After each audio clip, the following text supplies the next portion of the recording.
I never thought I'd be sitting here, telling you this story. But if you're going through something similar, or if you just need to hear that sometimes the people we love most can betray us in ways we never imagined, then maybe my pain can serve some purpose. Maybe it can help you, or maybe it'll just remind you to hug your family a little tighter tonight. Either way, I need to get this off my chest because keeping it inside is killing me. My name is Robert, and 3 years ago, I thought I had everything figured out. I was 62, recently retired from my construction business that I'd built from nothing over 30 years. My wife Sarah had passed away 2 years earlier from cancer, and while that grief still sat heavy in my chest, I was learning to live again. I had my daughter Emma, who was 28 at the time, and she was my whole world. She was smart, beautiful, had just finished her law degree, and I was so proud of her I could barely contain it. The thing about losing your spouse is that it changes everything about how you see family. Sarah and I, we'd always been a team, but after she died, Emma became my lifeline. She'd call me every day, come over for dinner twice a week, and we'd spend hours talking about everything and nothing. She was planning her wedding to her future. Marcus and I was so excited to walk her down the aisle. I'd already started setting aside money for the wedding, thinking about how proud Sarah would have been to see our little girl in a white dress. But here's the thing about grief. It makes you vulnerable in ways you don't realize. After Sarah died, I wasn't thinking straight about a lot of things. My business was doing well. I had savings, investments, the house was paid off. But I was so focused on making sure Emma was taken care of that I made some decisions that, looking back, were probably too generous. I put her name on my checking account so she could help me with bills when I was traveling. I made her the beneficiary on my life insurance. I even started the process of adding her name to the deed of the house, thinking it would make things easier when I eventually passed away. I thought I was being a good father. I thought I was being smart. I thought I was protecting the person I loved most in the world. I was wrong about everything. The first sign that something was off came about 6 months before everything exploded. Emma started asking more questions about my finances. Not in a caring way, like "Dad, are you managing okay?" but specific questions. How much was in my savings account? What were my investments worth? Had I updated my will recently? When I asked her why she was so curious, she'd always have a reasonable explanation. She was helping me organize my papers. She wanted to make sure I was financially secure. She was thinking about our family's future. I believed her because I wanted to believe her, because she was my daughter, and you don't expect your own child to be calculating how much money they'll inherit while you're still very much alive and healthy. Then came the phone calls from my bank. Small things at first, overdraft fees on my checking account, which was weird because I always kept a substantial balance. When I called to ask about it, they told me there had been some large withdrawals. When I asked for details, they said the withdrawals were made by the other person on the account, Emma. When I confronted her about it, she had explanations for everything. She'd borrowed money for wedding expenses and forgot to tell me. She'd had a medical emergency and needed cash quickly. She'd made an investment opportunity that required immediate funds, but she'd pay me back with interest.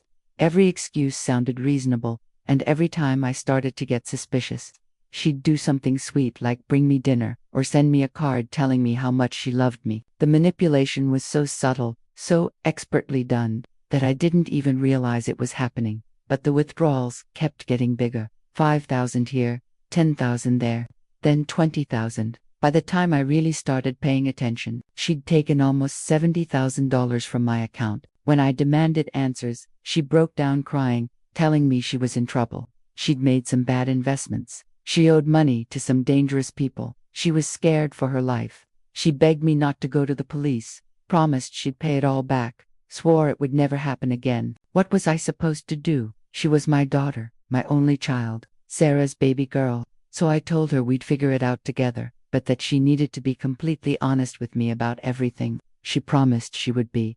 That was the biggest lie of all. Over the next few months, I started noticing other things.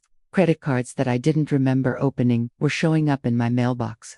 My credit score, which had always been excellent, was dropping. There were charges on my existing credit cards that I didn't recognize. When I tried to access my investment accounts online, the passwords had been changed. Every time I brought these issues up with Emma, she had explanations. She was helping me organize my finances. She was protecting me from identity theft. She was consolidating my accounts to make them easier to manage, and every time I started to push back, she'd get emotional, reminding me how much stress she was under with the wedding planning. How hard it had been since Mom died, how she was just trying to help. I was so desperate to believe her, so terrified of losing the only family I had left, that I kept accepting her explanations even when they stopped making sense. The wake-up call came when I tried to refinance my house. I'd been thinking about it for months, wanting to take advantage of lower interest rates, but when the mortgage broker ran my credit report, he looked at me like I was trying to scam him. My credit score had dropped to the low 500s. I had over $200,000 in credit card debt that I didn't even know existed. There were liens against my house that I'd never authorized. That night, I sat in my kitchen with all my financial papers spread out on the table, and I started putting the pieces together. Emma hadn't just been borrowing money, she'd been systematically destroying my financial life. She'd opened credit cards in my name, taken out loans using my house as collateral, and had been forging my signature on documents for months. The woman I'd raised, the daughter I'd loved more than my own life, had been stealing from me in ways I couldn't even comprehend. When I confronted her this time, the mask finally came off. There were no more tears, no more explanations. She looked at me with this cold expression I'd never seen before, and told me I was getting old and paranoid. She said I'd been giving her permission to manage my finances, that I'd been confused and forgetful since Mom died, and that she'd been protecting me from my own poor decisions. She was gaslighting me, making me question my own memory and sanity, and for a terrifying moment, it almost worked. I almost believed her, but then I remembered something Sarah used to say: "Trust your gut, Robert. Your instincts are usually right." My gut was telling me that my daughter had been lying to me for months, and that the financial ruin I was staring at was entirely her doing. I told her I was going to contact the police and report the fraud. That's when she made a threat that chilled me to the bone. She said if I tried to cause trouble for her, she'd tell everyone that I was suffering from dementia, that I'd been abusing her financially and emotionally since Mom died, and that she'd been trying to protect herself and her future family from my increasingly erratic behavior. She said she had documentation of my mental decline, and that no one would believe a confused old man over a young lawyer with a bright future ahead of her. I realized in that moment that this hadn't been some desperate series of mistakes. This had been a calculated, long-term plan to steal everything I'd worked for my entire life, and she'd been building a defense against getting caught from the very beginning. But I'm not the kind of man who backs down from a fight, especially when I know I'm right. I hired a lawyer, a good one, and started the process of reporting the fraud and identity theft. I gathered every document I could find, every bank statement, every credit report, every piece of evidence that showed what Emma had done. What I discovered was even worse than I'd imagined. She hadn't just stolen money, she'd been planning to take everything. She'd been forging documents to transfer ownership of my house to herself. She'd been trying to have me declared mentally incompetent so she could gain power of attorney. She'd even been meeting with doctors, trying to get them to document supposed signs of dementia and cognitive decline. My own daughter had been systematically destroying my life, and she'd been planning to do it in a way that would leave me with nothing and no legal recourse to fight back. The worst part wasn't even the money, though. It was the realization that everything I'd thought I knew about Emma was a lie. The sweet, caring daughter who called me every day. That was an act. The young woman who seemed so concerned about my well-being after Mom died. She was studying me, learning my habits and vulnerabilities so she could exploit them more effectively. Even her grief over her mother's death, which I'd thought we'd shared, had been partially fake. She'd been using my emotional state after losing Sarah to manipulate me into trusting her with more and more control over my life. But here's where the story takes a turn, and I need you to stay with me because this is where it gets really difficult to tell. When my lawyer filed a civil suit against Emma, she didn't just hire her own attorney. She went on the offensive in a way that I never could have prepared for. She filed a countersuit claiming that I was mentally incompetent, that I'd been abusing her since her mother's death, and that everything she'd done with my finances had been at my request or with my full knowledge and consent. But that wasn't the worst part. The worst part was that she submitted a sworn affidavit to the court claiming that I'd been sexually abusing her since she was a teenager, and that she'd been too scared to report it while her mother was alive. She claimed that, after Sarah died, the abuse had gotten worse, and that she'd only been managing my finances because I'd threatened to hurt her if she didn't comply with my demands. I want you to understand something. None of this was true. Not one word of it. I had never, in my entire life, hurt my daughter in any way. I had never threatened her, never abused her, never done anything but love her with every fiber of my being. Sarah and I had raised Emma in a home filled with love and respect and safety. But Emma knew that these kinds of accusations, once made, are almost impossible to completely disprove. She knew that even if I eventually cleared my name, the damage to my reputation would be permanent. She knew that people would always wonder, always look at me with suspicion, always think that maybe there was some truth to what she'd said. She was using the most serious accusation possible as a weapon to destroy me. And she was doing it in a calculated, methodical way that showed she'd been planning this for a long time. The next 6 months were the worst of my life. The criminal investigation into the sexual abuse allegations took priority over everything else. I had to hire a criminal defense attorney on top of my civil lawyer. I had to submit to psychological evaluations, polygraph tests, and interviews with detectives who looked at me like I was a monster. My neighbors started avoiding me. Friends I'd known for decades stopped calling. The looks I got when I went to the grocery store or the hardware store made me feel like I was wearing a sign around my neck advertising what I'd been accused of, even though I knew I was innocent, even though I knew Emma was lying. The constant scrutiny and suspicion started to wear me down. I began to understand how people could confess to crimes they didn't commit just to make the nightmare stop, but I didn't confess because I hadn't done anything wrong.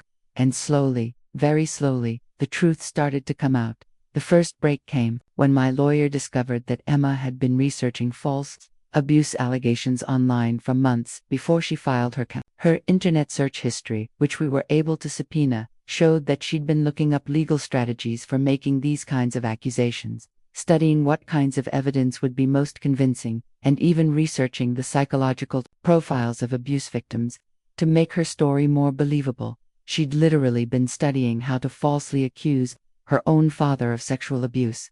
The second break came when we found out that Emma had been meeting with a therapist for several months, not because she was actually dealing with trauma, but because she wanted to create a paper trail of treatment for her supposed abuse. But the therapist, Dr. Williams, had been taking detailed notes of their sessions, and Emma's story had been inconsistent from the beginning. She couldn't keep her details straight, and Dr. Williams had actually noted in her file that she seemed to be fabricating memories rather than recovering them. When Dr. Williams was subpoenaed to testify, she told the court that in her professional opinion, Emma was not exhibiting the typical psychological patterns of an abuse survivor. Instead, she seemed to be someone who was trying to create a false narrative for legal purposes.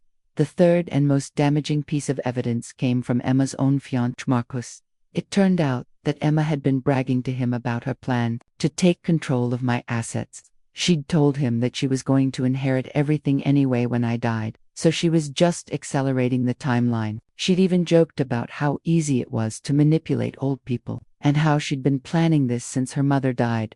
Marcus had recorded some of these conversations on his phone, not because he was planning to use them against Emma, but because he'd been so shocked by what she was saying that he wanted to make sure he wasn't misunderstanding her. When he realized that Emma was also lying to the court about abuse, he came forward with the recordings. In those recordings, you could hear Emma laughing about how she'd convinced me to give her access to my accounts. You could hear her describing how she'd been forging my signature and how she'd learned to copy my handwriting. You could hear her talking about how she was going to claim I was mentally incompetent if I ever tried to stop her. Most damning of all, you could hear her talking about how she'd make false abuse allegations if she ever got caught, because she knew that would destroy my credibility and make people sympathetic to her instead. She'd planned the whole thing, every single aspect of it. The financial fraud, the identity theft, the false accusations. It had all been part of a comprehensive plan to steal my life savings and destroy me if I tried to fight back. When the prosecutor heard those recordings, the criminal case against me was dropped immediately. The civil case was a different story, though. Emma had already caused hundreds of thousands of dollars in damage to my credit and my finances, even though we could prove she'd committed fraud. Getting the money back and repairing the damage was going to be a much longer process. But I wasn't done with Emma, not by a long shot. You see, during the months when I was defending myself against Her false accusations. I'd learned a lot about my daughter that I'd never known before. I'd hired a private investigator to help build my defense, and what he'd uncovered about Emma's life was shocking. It turned out that the financial trouble she'd claimed to be in was largely she'd been living way beyond her means for years, racking up credit card debt for designer clothes, expensive vacations, and luxury items she couldn't afford. She'd been lying to Marcus about her financial situation, too. He thought she was a successful young lawyer with a bright future, but the truth was that she'd been struggling to find steady work and was drowning in debt. She'd also been stealing from other people. Her law firm had let her go quietly after they discovered she'd been overbilling clients and padding her expenses. She'd stolen money from her college roommate. She'd even taken jewelry from her dying mother's hospital room and sold it while Sarah was still alive. Emma wasn't just a daughter who'd made some bad decisions under pressure. She was a career criminal who'd been using and manipulating people her entire adult life. And I'd been her biggest mark because I'd loved her unconditionally and trusted her completely. Once I understood the full scope of what Emma had done and what kind of person she really was, I made a decision that some people might not understand. I decided that I wasn't just going to recover my money and move on with my life. I was going to make sure that Emma faced consequences for every single thing she'd done, and that she never had the opportunity to do it to anyone else. I worked with prosecutors to file criminal charges against Emma for identity theft, fraud, forgery, and perjury. I worked with the State Bar Association to report her for professional misconduct and fraud. I worked with my private investigator to document every instance of theft and fraud we could find, not just against me, but against everyone she'd victimized over the years. But most importantly, I made sure that everyone in Emma's life knew exactly what kind of person she was. I sent copies of the court documents and the audio recordings to Marcus, along with a detailed explanation of everything Emma had done. I wanted him to understand that he wasn't just engaged to a woman who'd made some mistakes. He was engaged to a sociopath who'd been lying to him about everything from the beginning. I sent the same information to Emma's remaining friends, to her professional contacts, and to the partners at every law firm where she'd applied for work. I wanted to make sure that everyone who might trust her in the future knew what she was capable of. Some people told me I was going too far, that I was being vindictive, that I should just focus on recovering my money and rebuilding my life. But those people didn't understand what Emma had put me through. They didn't understand that she'd been willing to destroy me completely, to accuse me of the most horrible crimes imaginable, just to cover up her theft. She'd tried to take everything from me, my money, my reputation, my freedom, my peace of mind. She'd been willing to send me to prison for crimes I didn't commit. She'd been willing to make me a pariah in my own community. She'd been willing to destroy the memory of the loving father I'd tried to be. So yes, I made sure that Emma's life was ruined. I made sure that everyone knew what she'd done. I made sure that she faced every possible consequence for her actions. Marcus broke off their engagement immediately after hearing the recordings. The State Bar Association revoked her license to practice law. Every law firm she applied to refused to hire her after they learned about her criminal history. Her remaining friends cut ties with her after they understood what she'd done to her own father. Within 6 months, Emma had lost her career, her fiancé, most of her friends, and any chance of rebuilding her reputation in the legal community. She'd also been sentenced to 5 years in prison for the criminal charges, though she only served 3 years with good behavior. Did I feel guilty about destroying my daughter's life? At first, yes. There were nights when I lay awake wondering if I'd gone too far, if I should have just taken my money back and tried to forgive her. There were moments when I remembered the little girl who used to crawl into my lap to read bedtime stories, and I felt like I was betraying that memory, but then I'd remember the cold look in her eyes when she threatened to accuse me of abuse. I'd remember how she'd laughed about manipulating me in those recordings. I'd remember that she'd been planning to destroy me completely, and that she'd only been caught because of Marcus's recordings and her own arrogance. Emma had made her choices. She'd chosen to steal from me, to lie to me, to manipulate me, and to try to destroy me when I fought back. Every consequence she faced was a direct result of her own actions. And here's the thing that really solidified my resolve. During the entire legal process, Emma never once showed genuine remorse for what she'd done. She was sorry she'd been caught, sorry she was facing consequences, sorry her plans had been ruined. But she was never sorry for what she'd put me through. She never acknowledged the pain she'd caused me, never showed any understanding of how her actions had affected me. Even at her sentencing, when she had the opportunity to apologize and ask for forgiveness, she continued to maintain that I was a confused old man who didn't understand what had really happened. She continued to portray herself as the victim, even when faced with overwhelming evidence of her crimes. That's when I realized that the daughter I'd loved so much had probably never really existed. The caring, sweet, loving young woman I thought I'd raised had been a mask Emma wore to manipulate me and others. The real Emma was someone who could steal from her dying mother, lie to her fiancé, and falsely accuse her father of sexual abuse without losing a single night's sleep over it. Emma was released from prison 8 months ago. She's tried to contact me several times, sending letters asking for forgiveness and claiming that she's changed. She's asked mutual acquaintances to reach out to me on her behalf. She's even shown up at my house twice, though I've made it clear that she's not welcome there. I haven't responded to any of her attempts at contact, and I don't plan to. Some people think I'm being too harsh, that I should give her a chance to prove she's changed, that forgiveness is always the right path. But I know Emma in a way that these well-meaning people don't. I know that she's capable of lying convincingly for months or even years. I know that she's capable of manipulating people who love her. I know that she's capable of destroying someone's life without feeling genuine remorse. I also know that I'm not the same person I was before all of this happened. The trusting, generous father who would have given his daughter anything she asked for is gone. The man who believed that family was everything, that blood was thicker than water, that unconditional love could overcome any obstacle, that man was destroyed by Emma's betrayal. I'm not bitter about it, exactly. I'm sadder but wiser. I've learned that some people are capable of evil, even when they're people you love. I've learned that manipulation can be so subtle and so expertly done that you don't realize it's happening until it's almost too late. I've learned that sometimes the people who are closest to you are in the best position to hurt you. But I've also learned that I'm stronger than I thought I was. I survived Emma's betrayal, her theft, her lies, and her attempts to destroy me. I rebuilt my credit, recovered most of my money, and created a new life for myself.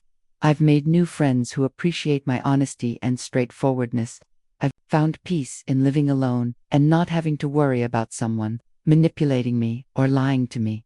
I've also learned that not all family is blood family. The friends who stood by me during the worst of the legal battles, the lawyer who worked tirelessly to clear my name, the neighbors who continued to treat me with respect even when I was under suspicion, these people showed me more loyalty and love than my own daughter ever did. I'm 75 now, and I'm not sure how much time I have left, but I know that whatever time I do have, I'm going to spend it with people who genuinely care about me, people who would never dream of hurting me for their own gain. Emma will never be one of those people. She burned that bridge when she decided that her greed was more important than our relationship. She burned it again when she decided that destroying me was an acceptable price to pay for covering up her crimes. So when people ask me if I regret ruining Emma's life, I tell them the truth. Emma ruined her own life. I just made sure she faced the consequences for it. If you're watching this video because you're dealing with someone who's stolen from you, betrayed you, or manipulated you, I want you to know that it's not your fault. When someone you love hurts you, it's natural to blame yourself, to wonder what you could have done differently, to think that you should have seen it coming. But the truth is that some people are very good at deception. They're good at making you believe that they care about you when they're really just using you. They're good at making you feel guilty for questioning their motives or doubting their explanations. Don't let them make you feel crazy for trusting your instincts. If something feels wrong, it probably is wrong. Don't let them convince you that you're being paranoid or unreasonable for wanting transparency and honesty. And if someone has hurt you the way Emma hurt me, don't let anyone tell you that you have to forgive them or give them another chance. Forgiveness is a choice, not an obligation. And sometimes, the healthiest thing you can do is to cut toxic people out of your life completely, even if they're family. I've been asked if I missed Emma, if I wish things could have been different, if I hope we might reconcile someday. The honest answer is that I miss the daughter I thought I had, but I don't miss the person Emma actually turned out to be. I wish things could have been different, but I can't change the past, and I can't make Emma into someone she's not. As for reconciliation, I've learned that some relationships can't be repaired, and some betrayals can't be forgiven.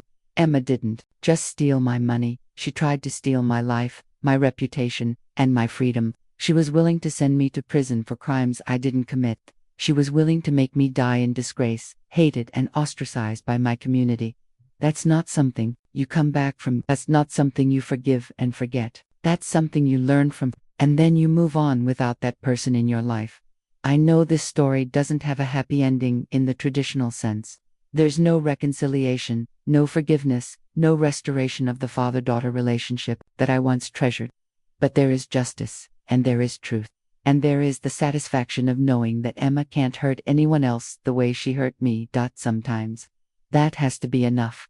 If you made it this far, thank you for listening to my story. I hope it helps someone out there who might be going through something similar. Let me know in the comments if you've dealt with family betrayal and how you handled it. And if this story resonated with you, please share it with others who might need to hear it. Remember, trust your instincts, protect yourself, and don't let anyone make you feel guilty for demanding honesty and respect, even from family, especially from family.